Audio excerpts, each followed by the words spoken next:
নমস্কাৰ লেটছ প্ৰিপেয়াৰলৈ আপোনালোকক স্বাগতম জনাইছোঁ আজি মই আপোনালোকৰ লগত আলোচনা কৰিম অন্য এটা ভিডিঅ' আৰু সেই ভিডিঅ'টো হ'ল ছ'চিয়েল ছায়েন্সৰ লগত জড়িত ছ'চিয়েল ছায়েন্সৰ অন্য এটা অধ্যায় যিটো অসম টেটৰ ইউপি লেভেলৰ কাৰণে খুবেই প্ৰয়োজন হয় কামৰূপ ৰাজ্যত ৰাজত্ব কৰা কেইটামান ৰাজবংশৰ বিষয়ে আমি এই ভিডিঅ'টোত আলোচনা কৰিম প্ৰথমতে আমি বৰ্মন ৰাজবংশৰ বিষয়ে জানি লওঁ বৰ্মন ৰাজবংশৰ ৰজাসকল আছিল পুষ্য বৰ্মন সমুদ্ৰ বৰ্মন বল বৰ্মন কল্যাণ বৰ্মন গণপতি বৰ্মন মহেন্দ্ৰ বৰ্মন নাৰায়ণ বৰ্মন মহাভূত বৰ্মন চন্দ্ৰমুখ বৰ্মন স্থিত বৰ্মন সুস্থিত বৰ্মন সুপ্ৰতিষ্ঠিত বৰ্মন আৰু ভাস্কৰ বৰ্মন গতিকে আমাৰ কামৰূপ ৰাজ্যৰ সেই সময়ৰ ৰাজধানী আছিলে প্ৰাগজ্যোতিষপুৰ আৰু প্ৰথম ৰজাজন অৰ্থাৎ বৰ্মন ৰাজবংশৰ প্ৰতিষ্ঠাপক ৰজাজন আছিলে পুষ্য বৰ্মন তেখেতৰ সময়সীমাটো আছিলে ৰাজত্বকালৰ ৩৫৫ৰ পৰা ৩৮০ খ্ৰীষ্টাব্দলৈকে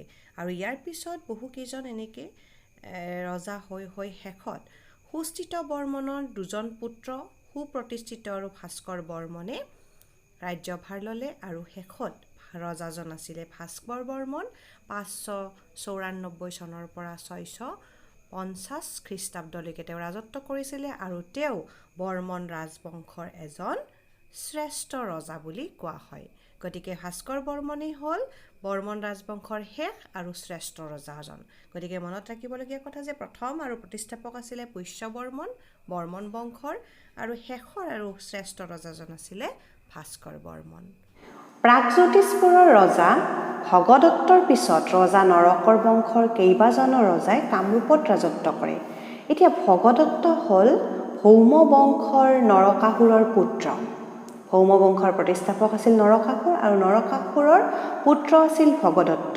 ভগদত্তই যেতিয়া ৰজা হয় তেওঁ ৰজা হোৱাৰ সময়ৰ পিছত আকৌ নৰকৰ বংশৰ কেইবাজনো ৰজাই কামৰূপত ৰাজত্ব কৰিছিল আৰু ইয়াৰ পিছত খ্ৰীষ্টীয় ৪ৰ্থ শতিকাৰ মাজভাগত পুষ্য বৰ্মন নামৰ ৰজা এজনে কামৰূপত বৰ্মন বংশৰ প্ৰতিষ্ঠা কৰে বৰ্মন বংশৰ আদি ৰজা হ'ল পুষ্য বৰ্মন ইম্পৰ্টেণ্ট হয় এওঁ মগধৰ বিখ্যাত গুপ্ত সম্ৰাট সমুদ্ৰগুপ্তৰ সমসাময়িক আছিল গতিকে পুষ্য বৰ্মন আছিল গুপ্ত সম্ৰাট সমুদ্ৰগুপ্তৰ সমসাময়িক ৰজা সমুদ্ৰগুপ্তৰ এই কথা আষাৰ এলাহাবাদ প্ৰশস্তিত কামৰূপ ৰাজ্যৰ নাম উল্লেখ আছে গতিকে সমুদ্ৰগুপ্তৰ সমসাময়িক পুষ্য বৰ্মন আছিল বুলি ইয়াৰ পৰাও জনা যায় কাৰণ সমুদ্ৰগুপ্তৰ যিখন এলাহাবাদ প্ৰশস্তি আছিলে তাত কামৰূপ ৰাজ্যৰ বিষয়ে উল্লেখ আছে আৰু তাত কামৰূপৰ নামো উল্লেখ আছিলে এলাহাবাদ প্ৰশস্তিতে আৰু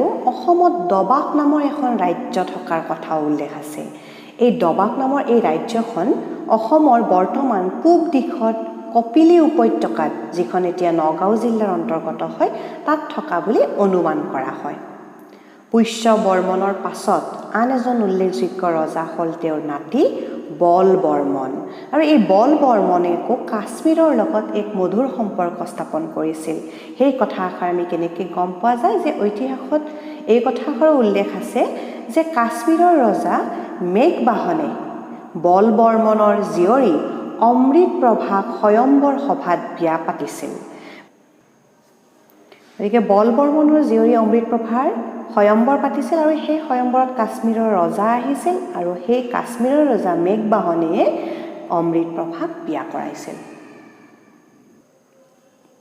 এই উক্ত কথা আষাৰি কলহনৰ ৰাজতৰংগিনী নামৰ গ্ৰন্থখনত পোৱা যায় ইতিহাসৰ ৰাজতৰংগিনী যিখন গ্ৰন্থ আছে তাত এই কথা আষাৰ পোৱা যায় আৰু ইয়াৰ কথাৰ ওপৰত ভিত্তি কৰিয়ে কাশ্মীৰৰ লগত আমাৰ বল বৰ্মনৰ কেনেকুৱা সম্পৰ্ক সেইটোও গম পোৱা যায় এক মধুৰ সম্পৰ্ক স্থাপন কৰিবলৈ সক্ষম হৈছিলে ইয়াৰ পিছত যেতিয়া অমৃতপ্ৰভাই কাশ্মীৰত থাকে তেওঁ কাশ্মীৰত গৈ অমৃত ভৱন তেওঁৰ নামৰ লগত জড়িত কৰি অমৃত ভৱন নামৰ এটি বিদেশী ভিক্ষুসকলৰ বাবে বৌদ্ধ বিহাৰ নিৰ্মাণ কৰাইছিল অমৃতপ্ৰভাই কামৰূপৰ পৰা এজন বৌদ্ধ ধৰ্মগুৰু লৈ গৈছিলে আৰু তেওঁৰ নাম আছিলে স্তনপা তেওঁ কাশ্মীৰলৈ তেওঁৰ লগত লৈ গৈছিলে আৰু স্তনপাৰ আছিল ঘৰ অৰিজিনেল আছিলে তিব্বতত প্ৰাচীন কামৰূপত আকৌ বৰ্মন বংশৰ ৰাজত্বকালত বৌদ্ধ ধৰ্মৰ প্ৰভাৱ বাৰুকৈয়ে পৰিছিল আৰু সেইয়ে অমৃতপ্ৰভাই স্তনপাক কাশ্মীৰলৈকেও লৈ গৈছিলে ইয়াৰ পিছৰ ৰজাজন হ'ল বৰ্মন বংশী ৰজা পুষ্টিৰ বৰ্মনৰ আকৌ দুজন পুতেক আছিলে, সুপ্ৰতিষ্ঠিত বৰ্মন, ভাস্কৰ বৰ্মন। গতিকে পুষ্টিত বৰ্মনৰ মৃত্যুৰ পিছত গৌড়ৰ ৰজাই কামৰূপ ৰাজ্য যেতিয়া আক্ৰমণ কৰে, তেতিয়া ৰজা সুপ্ৰতিষ্ঠিত বৰ্মন আৰু ভাস্কৰ বৰ্মনে সেই আক্ৰমণ ওফৰাই পঠিয়ায়। দুই ভায়েকে লগ লাগি গৌড়ৰ ৰজাৰ আক্ৰমণৰ প্ৰভাৱটো কামৰূপ ৰাজ্যৰ পৰা নোহোৱা কৰিছিলে। সুপ্ৰতিষ্ঠিত বৰ্মনৰ মৃত্যুৰ পাছত ভায়েক ভাস্কৰ বৰ্মন কামৰূপৰ ৰজা হয় আৰু ভাস্কৰ বৰ্মন ভাৰতবৰ্ষৰ এজন বিখ্যাত ৰজা আছিল। সেয়ে বৰ্মন ৰাজবংশৰ সৰ্বশ্ৰেষ্ঠ ৰজাজন হ'ল ভাস্কৰ বৰ্মন। এই পইণ্টটো ইম্পৰ্টেণ্ট হয়। ভাস্কৰ বৰ্মন হ'ল সৰ্বশ্ৰেষ্ঠ ৰজা। গতিকে ভাস্কৰ বৰ্মনৰ লগত জড়িত আন এটা ইম্পৰ্টেণ্ট পইণ্ট হ'ল উত্তৰ ভাৰতৰ ৰজা হৰ্ষবৰ্ধন আন এটা নাম শিলাদিত্য এওঁৰ সমসাময়িক আছিল। ভাস্কৰ বৰ্মনে হংসবেগ নামৰ এজন কটকী পঠিয়াই হৰ্ষবৰ্ধনৰ লগত মিত্ৰতা কৰিছিলে। গতিকে এই পইণ্টটো আমাৰ ইম্পৰ্টেণ্ট হয়। ভাস্কৰ বৰ্মনে যে হংসবেগ নামৰ কটকীজন পঠাইছিল, এই কথাষাৰো আহিব পাৰে এক্সামত। গৌড় দেশৰ ৰজাৰ অৰ্থাৎ শশাংকৰ হাতত হৰ্ষবৰ্ধনৰ ককায়েক ৰাজ্যবৰ্ধনৰ নিহত হৈছিলে। গৌড় বংশৰ ৰজা আছিলে শশাংক আৰু শশাংকৰ হাততে হৰ্ষবৰ্ধনৰ ককায়েকৰ যাৰ নাম আছিল ৰাজ্যবৰ্ধন আৰু তেওঁ নিহত হৈছিল অৰ্থাৎ মৃত্যু হৈছিলে। হৰ্ষবৰ্ধন আৰু ভাস্কৰ বৰ্মনৰ হাতত আকৌ শশাংক পৰাস্ত হয়।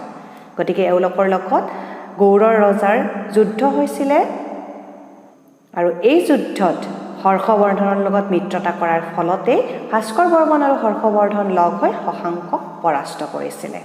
শশাংকৰ ৰাজ্য আছিলে কৰ্ণ সুবৰ্ণ আৰু গৌড় বা পৌণ্ড্ৰবৰ্ধন ভাস্কৰ বৰ্মনে লাভ কৰিছিলে।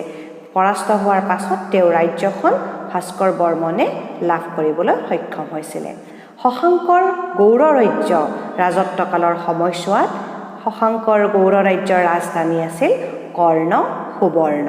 এই পইণ্টটো ইম্পৰ্টেণ্ট হৈ আহিব পাৰে। শশাংকৰ গৌড় ৰাজ্যৰ ৰাজধানী কেতিয়া আছিলে? যেতিয়া শশাংকৰ ৰাজত্বকাল চলি আছিলে। চ' এনচাৰ হ'ব তেতিয়া কৰ্ণ সুবৰ্ণ। ইয়াৰ পিছত আহিলে নেক্সট পইণ্টটো আমাৰ 594 খ্ৰীষ্টাব্দত ভাস্কৰ বৰ্মনে সিংহাসন আৰোহণ কৰি এটা নতুন চনৰ প্ৰচলন কৰিছিল আৰু সেই চনটোৰ তেওঁৰ নামৰ লগত জড়িত কৰি ভাস্কৰাব্দ বা কামৰূপী চন বুলি কয়। ভাস্কৰাব্দ বা কামৰূপী চন বুলি কোৱা হয় তেওঁ যিটো চনৰ প্ৰচলন চলাইছিল। 1643 খ্ৰীষ্টাব্দত ভাস্কৰ বৰ্মনে চীনা পৰিব্ৰাজক হিউৱেনচাঙক কামৰূপলৈ নিমন্ত্ৰণ দিয়ে। হিউৱেনচাং চীনা পৰিব্ৰাজকজন তেতিয়া আমাৰ ভাৰতবৰ্ষত সোমাইছিল আৰু ভাৰতবৰ্ষত থকা সময়তে ভাস্কৰ বৰ্মনে তেওঁক কামৰূপলৈ নিমন্ত্ৰণ জনাইছিল। হিউৱেনচাঙে কামৰূপ ৰাজ্যত প্ৰায় এমাহৰো অধিক কাল আছিলে আৰু তেওঁ সেই সময়ছোৱাত কামৰূপৰ বিষয়ে বহু কথা লিখি থৈ গৈছিলে আৰু ভাৰত ভ্ৰমণৰ সময়ত কামৰূপৰ লগত জড়িত আন সকলোবিলাক ঘটনাই তেওঁৰ যিখন গ্ৰন্থ লিখিছিল সেইখনৰ নাম আছিলে চিউকি নামৰ গ্ৰন্থখনত লিখি থৈ গৈছে।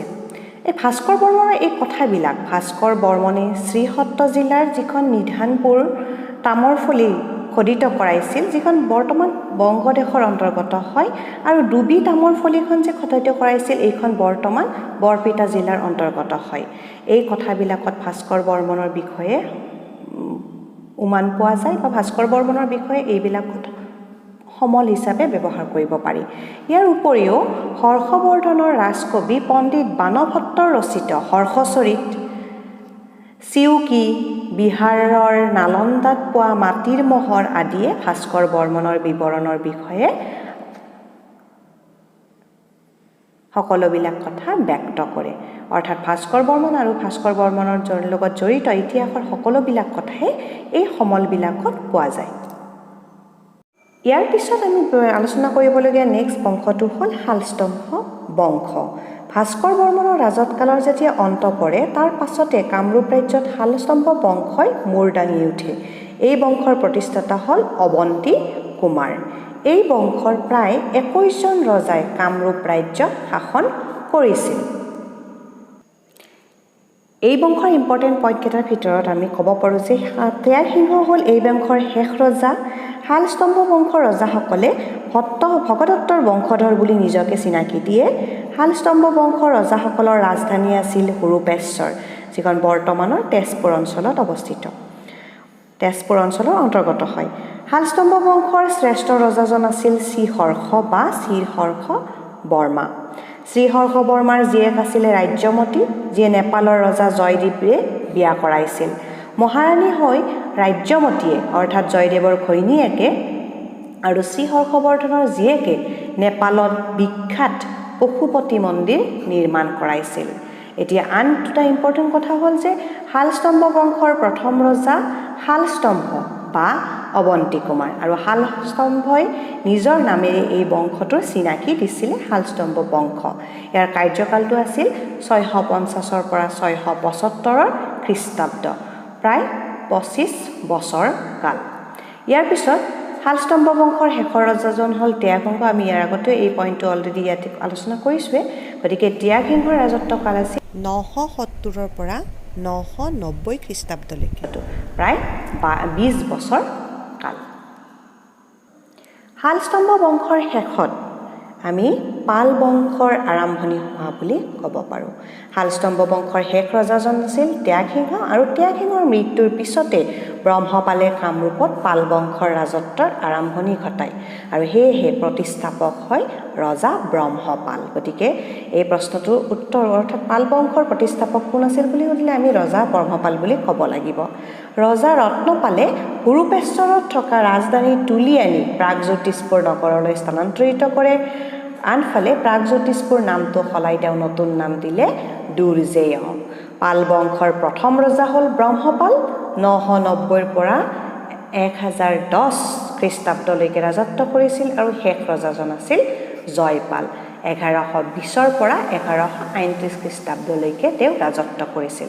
গতিকে এই পইণ্টটো আমাৰ বাবে খুবেই ইম্পৰ্টেণ্ট হয়। গতিকে আজি আমি এই ভিডিঅ'টোত বৰ্মন বংশ, শালস্তম্ভ বংশ আৰু পাল বংশৰ বিষয়ে আলোচনা কৰিলোঁ।